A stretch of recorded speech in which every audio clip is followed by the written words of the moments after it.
Welcome to the High Voltage AI podcast. This is the deep dive, and we're so glad you're here. This week, we're doing a special series featured in the High Voltage AI newsletter on Substack. We're exploring the really rapidly evolving landscape of grid forming technology and its massive impact on modern power systems. Today's Tuesday. We're diving deep into control system architecture, how synthetic inertia actually works. And to really kick things off, let's maybe cast our minds back to 2017. Do you remember the buzz when Tesla's 129 megawatt hour Hornsdale power reserve in South Australia first showed off its grid forming capability? I mean, grid operators everywhere were understandably skeptical. The big question was, how could a battery system, basically a big box of electronics, possibly provide the same frequency stability as a massive 500 megawatt coal plant with all its spinning physical mass? It seemed, well, almost impossible at the time. Right. And that's where the true brilliance lies, really. The answer, you see, isn't about physical spinning mass at all. It's hidden in incredibly sophisticated control algorithms. Hornsdale doesn't just respond quickly. It adjusts its power output with almost surgical precision. It does this within an astonishing 140 milliseconds of detecting a grid frequency excursion. Just think about that for a second. It's faster and far more accurate than any mechanical governor system on a traditional generator. But this isn't just about a rapid response, though. It's the implementation of what we call virtual synchronous machine algorithms. These make power electronics behave exactly like those big, heavy spinning generators, but crucially, without any of the physical limitations or, the need for fossil fuels. Okay, let's unpack this. So building on our discussion yesterday about the fundamental differences between grid forming versus grid following tech, today our deep dive is squarely into the specific control system architecture that makes this synthetic inertia, the seeming magic, possible. We're going to explore the mathematical models that underpin it, the real-time algorithms that bring it to life, and the pretty intricate implementation challenges that enable this incredible transformation of how we think about power. Exactly. And to start, it's really helpful to visualize how these grid-forming inverters operate. They use a hierarchical control structure, almost like a three-layer philosophy. Each layer has distinct timescales and specific responsibilities, but they all work together seamlessly. This hierarchy is absolutely crucial because it ensures stable operation across all timescales, from lightning fast down to much slower ones, and it's what enables those really sophisticated grid services we were just talking about. Right, so three layers. At the very bottom, or maybe the fastest layer, we have primary control. This operates on an incredibly rapid timescale. We're talking microseconds up to about 1 millisecond. What does it do? Well, this layer is responsible for the intercurrent and voltage control loops, the real muscle work, you could say. It's where the virtual synchronous machine behavior is actually implemented. It also handles the fundamental power sharing and droop control, and the absolutely critical protection and current limiting functions. So this is where the instantaneous, almost instinctive reactions happen. Then moving up the hierarchy, you find secondary control. This operates at a slightly slower but still very rapid timescale, think milliseconds up to maybe 100 milliseconds. Its responsibilities are all about restoring the grid to its optimal state after a disturbance. This includes frequency and voltage restoration, which is, vital for maintaining grid health. It also handles things like harmonic compensation, optimizing load sharing between units, and providing essential grid synchronization support. Think of it as the coordinator, taking those immediate responses from primary control and guiding them towards overall system stability. Okay, so primary is the fast reaction. Secondary is the restoration coordinator. And finally, at the very top, making sure everything works together efficiently for the broader grid, we have tertiary control. This operates on a much slower timescale, seconds to minutes typically. This layer handles the more strategic decisions, economic dispatch and optimization, interfacing with energy management systems, managing market participation, and communicating with the main utility systems, like SCADA. It's the strategic brain, making sure the whole system is performing its best from a wider economic and operational viewpoint. Precisely. Now, let's zoom back in on primary control for a moment, because at its very heart is the virtual synchronous machine, or VSM. So traditionally, synchronous generators have what's called a swing equation. In simple terms, this equation basically describes how a physical spinning mass reacts to changes in the mechanical power going in versus the electrical power it's putting out. It's all about inertia. What's really ingenious is how grid-forming inverters mathematically implement this exact same concept. They use a kind of virtual swing equation. Instead of actual spinning mass, they use software-defined parameters, virtual inertia, virtual mechanical power input, and a virtual damping coefficient.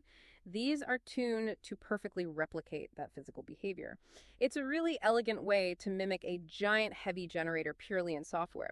This virtual inertia constant, H virtual for instance, is typically set somewhere between 2 to 10 seconds. Okay, so it's math imitating physics. And how do they actually implement this? This is where it gets interesting.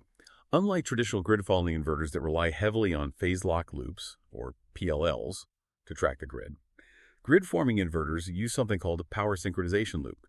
What does that mean exactly? It means they directly control their output angle based on power flow and that virtual swing equation we just talked about. This completely eliminates their dependence on phase-locked loops. And that allows for truly autonomous operation, which is a massive step forward for overall grid stability, especially in weaker grids. They also incorporate a virtual excitation system. This basically emulates how a traditional generator's automatic voltage regulator, or AVR, maintains voltage levels. It's essentially a software feedback loop that precisely adjusts the inverter's voltage output based on the desired voltage versus what it's actually measuring at its terminals. So you get the precision of power electronic control, but with the familiar voltage regulation behavior of a synchronous generator. And just like a physical generator, there's a virtual governor implementation too. This models those frequency power droop characteristics, meaning as the grid frequency changes slightly, the inverter automatically adjusts its power output in proportion. That droop, by the way, is typically set between 2 to 5%, which dictates how much its power changes for a given frequency deviation. Exactly, and these virtual systems don't just mimic, they can actually enhance performance. This is where some advanced control features come into play. Take adaptive inertia control, for example. This allows the virtual inertia constant, that H value, to automatically increase during rapid frequency changes. Imagine a power grid that can dynamically stiffen its backbone precisely when it faces a major shock, like a generator trip. That provides enhanced stability exactly when it's needed most. We also see virtual damping enhancement. This goes beyond the natural mechanical damping characteristics of old generators. These systems can actively suppress power oscillations in the grid much more effectively, leading to significantly more stable operation overall. Wow, okay, so it's not just copying, it's improving. Let's move up to secondary control again then, focusing on that system-level coordination. You mentioned primary control's droop always leaves a small, steady-state frequency error. How does secondary fix that? Right, so the primary droop response is proportional, meaning it settles at a slightly different frequency if there's an imbalance. Secondary control is designed specifically to eliminate this steady-state error. It essentially works by integrating the frequency deviation over time. It looks at the accumulated error and then makes a corresponding power adjustment signal. This signal adds to the primary reference to slowly bring the frequency right back to its nominal value, like 60 hertz or 50 hertz. Okay, so it integrates the error to zero it out. Precisely. And a very similar integral control approach is used for voltage regulation at the secondary level, using reactive power adjustments. And coordinating this across multiple units. Yes, that's crucial. Multiple grid-forming units need to communicate or at least coordinate based on system measurements to ensure they share these restoration efforts fairly.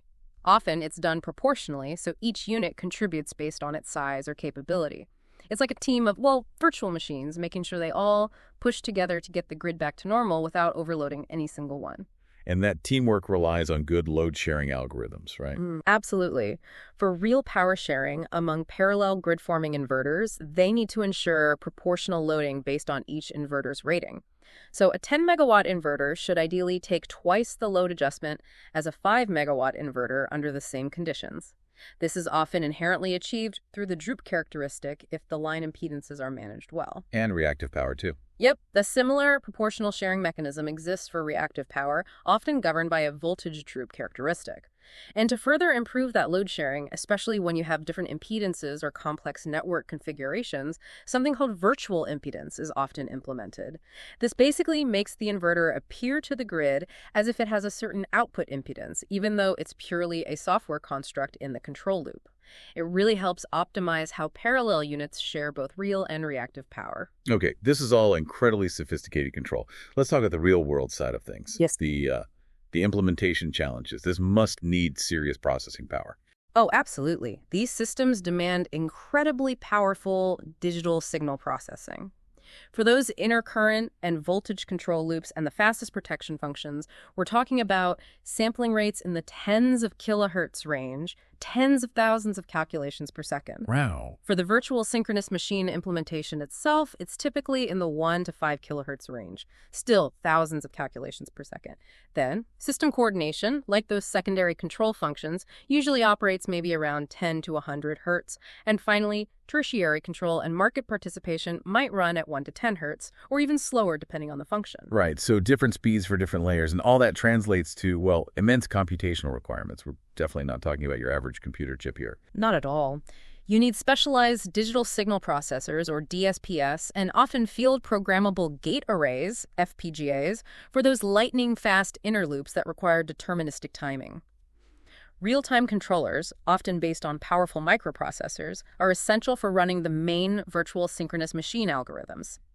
And then you usually have dedicated communication processors to handle all the coordination messages and market interfaces. And redundancy must be key too. Absolutely. For high reliability applications like supporting critical infrastructure, redundant control systems are an absolute must. If one system falters, another needs to be ready to take over instantly, seamlessly. Given all that complexity, how do engineers actually design these control systems to be stable and reliable? It sounds like a huge task. It is. Control system design here demands really comprehensive stability analysis. This includes small signal stability analysis, often using eigenvalue techniques, to see how the system reacts to tiny disturbances around its operating point. But you also need large signal stability analysis, which often involves detailed nonlinear simulations to understand behavior during major events like grid faults. Right, because faults aren't small signals. Exactly. Then you need detailed interaction studies, especially when you have multiple inverters coordinating. You have to make sure they don't negatively interact with each other or with the rest of the grid. And of course, strict compliance with all relevant grid codes is paramount throughout the design. And parameter tuning must be critical. Oh, absolutely critical. Getting that virtual inertia constant H just right is vital. Precisely setting the droop slopes R, optimizing the damping coefficients D, and fine-tuning all the various control gains. It's a meticulous process. All of these parameters need careful design and testing to ensure stable, reliable operation across the entire expected operating range of the device and the grid. Okay, so we've covered the core controls. What about more advanced algorithms? Are we seeing things like predictive control integrated? Yes, definitely. As we move into more advanced control algorithms, one powerful tool being integrated is model predictive control, or MPC. Specifically, you might see something called predictive inertia control. Imagine a system that can look ahead, maybe just a fraction of a second or longer, predicting future grid conditions based on measurements and models. It then optimizes its control actions over that prediction horizon. What's it optimizing for? The goal is usually to minimize frequency deviations, but also maybe reduce its own control effort, maximize overall system efficiency, or even try to extend the equipment's lifespan by reducing stress. It does this by constantly solving an optimization problem, usually subject to constraints like the power electronic limits, the grid code requirements, and for battery systems, their energy storage limitations, like state of charge. It's about making proactive, optimal decisions in real time. That sounds powerful. And what about machine learning? Is that playing a role too? It certainly is, and its role is growing. One really fascinating area is adaptive parameter learning. You can use techniques like neural networks to essentially learn and optimize control parameters in real time. So the system could automatically fine-tune its own virtual inertia or damping based on current grid conditions, maybe frequency, voltage, load levels, even the overall system state. It's like the system learns to become a better grid operator over time. Wow. Beyond that, machine learning algorithms are also proving very useful for pattern recognition. This can be used for things like rapidly identifying grid disturbance patterns, which might indicate an impending fault or instability. It's also used for smarter load forecasting, integrating weather data for renewable energy forecasting, and optimizing market participation strategies. It really sounds like a symphony of control happening across different speeds. You mentioned multi-timescale coordination earlier. Yes, that's a good way to put it. Control decisions are constantly happening across these incredibly diverse timescales, all simultaneously and interacting. So, at the fastest timescale, measured in microseconds, the system is calculating the precise current references needed for the power electronic switching, telling the transistors exactly when to turn on and off to shape the output waveform. Then, at the medium timescale, milliseconds, the overall power references are being calculated and combined, This includes the output from the virtual synchronous machine algorithm, corrections from the secondary control layer, and perhaps inputs from those optimization layers like MPC. And the slower layer. Right. At the slower timescale, seconds to minutes, the system might be getting things like state of charge targets for an associated energy storage system. These targets would be based on broader factors like real-time market prices, overall grid conditions, forecast energy production or load, and other economic or technical objectives. It really is a complex interplay across time. Makes sense. Now, something absolutely critical for any grid-connected device is protection. How does that integrate with grid-forming control? Protection integration is a huge topic and absolutely critical, as you say. When there's a fault on the grid-forming inverters need sophisticated current limiting strategies. They can't just pump out unlimited current like traditional generators sometimes could briefly. One common approach is priority-based current limiting. The idea here is that the inverter limits its total output current to protect its own hardware, but it prioritizes providing the type of current most needed by the grid during the fault, usually reactive current, to support voltage. So it might limit its active current output to free up capacity for reactive current injection, all while staying within its overall current limit.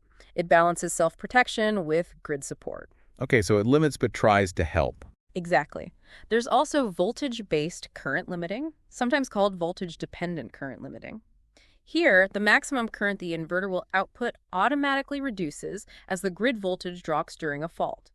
This further protects the inverter equipment from thermal stress during severe voltage dips, while still ensuring it contributes some level of fault current to help protection systems operate correctly. This leads directly into fault ride-through, right?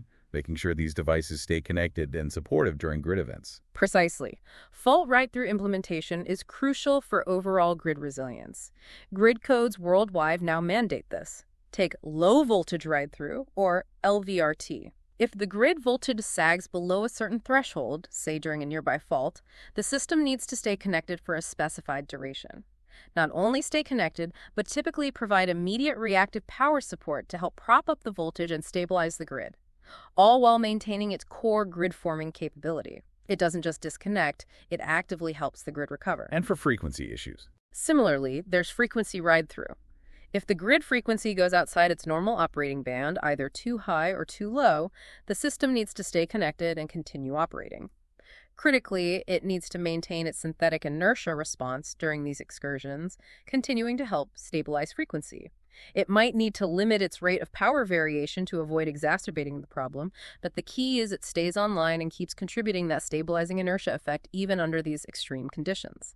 Okay, so we have multiple units, maybe from different vendors, all needing to coordinate these sophisticated actions. Communication must be key. Absolutely paramount.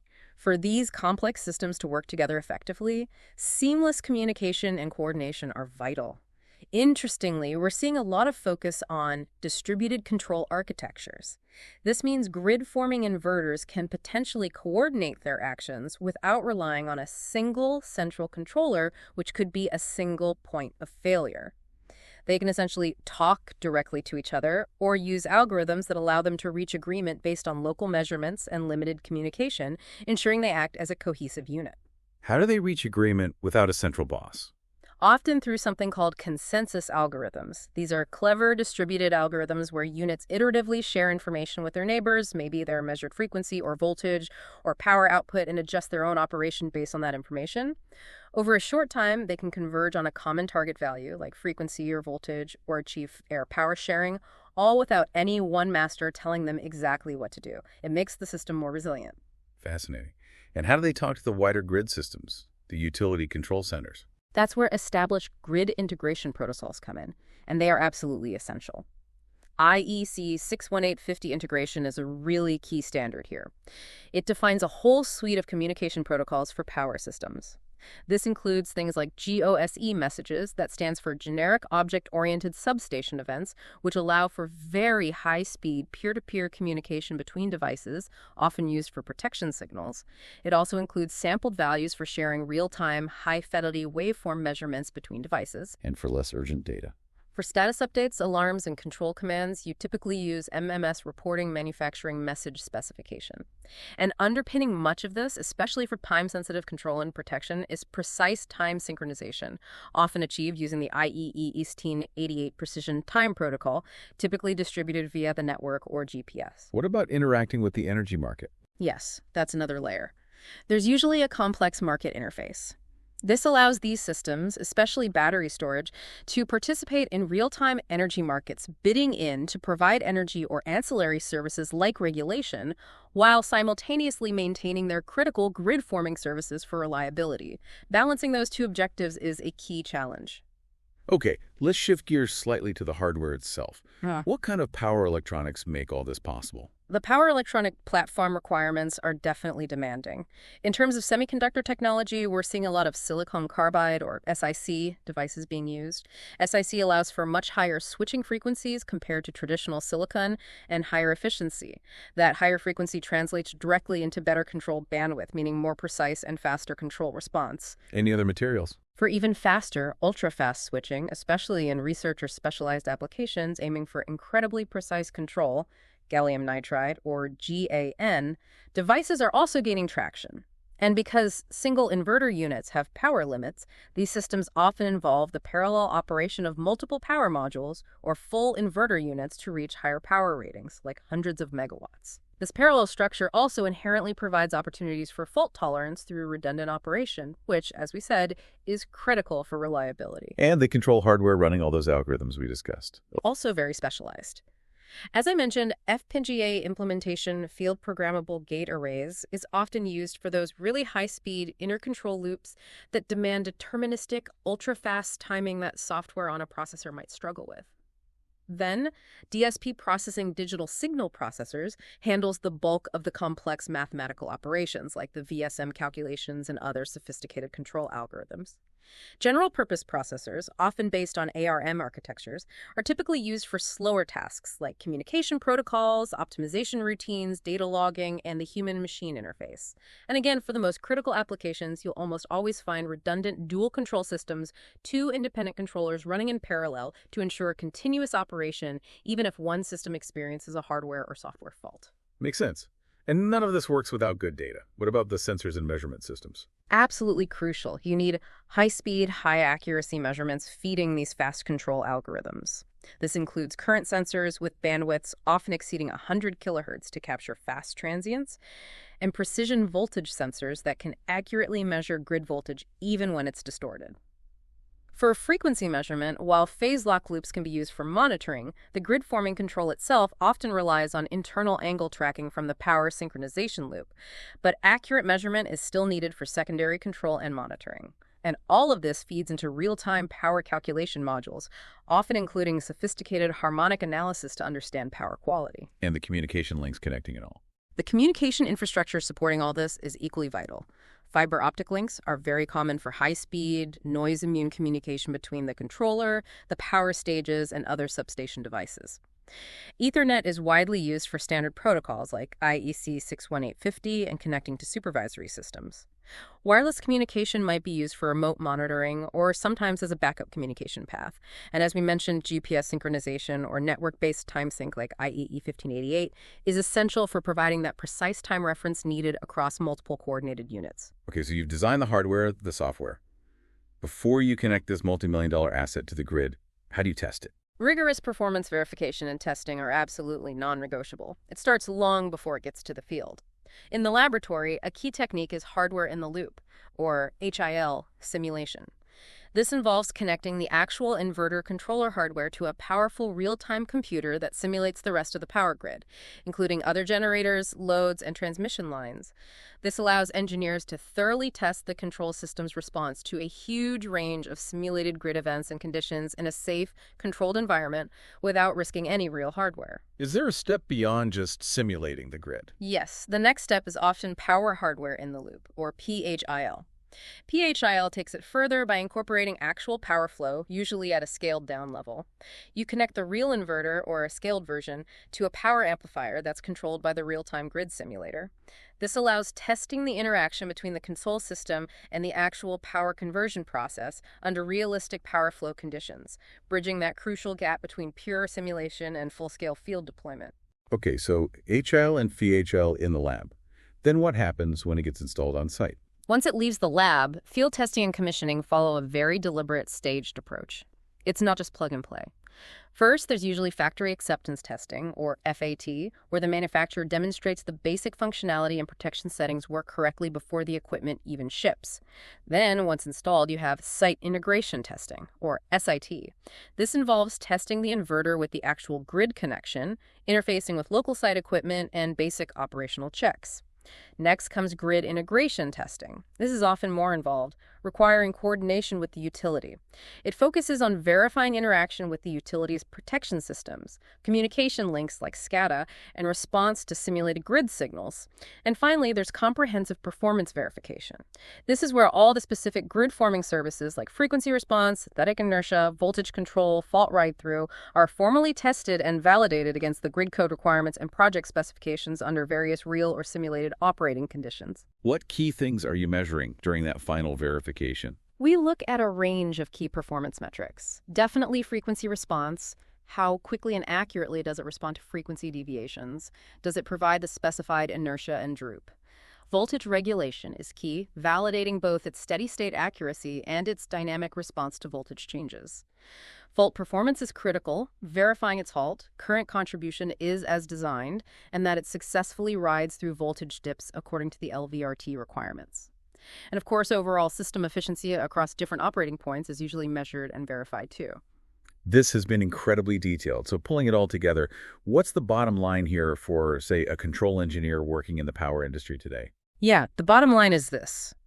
Grid-forming control systems really represent a fundamental evolution in power electronics and grid operation. It's not just an incremental change. Mastering this field requires, I think, a deep understanding that bridges both traditional power system concepts and advanced modern control theory. The most successful engineers in this space looking forward will be those who can seamlessly combine that classical control knowledge, things like feedback control theory, stability analysis techniques, system identification with a really strong power system understanding. That means knowing synchronous machine behavior, understanding protection philosophies, being familiar with grid codes. So it's a blend of old and new skills. Exactly. Plus, you need robust digital implementation skills. That includes real-time programming, familiarity with digital signal processing techniques, understanding communication protocols like IEC 62050, and increasingly, what I call system integration expertise is becoming paramount.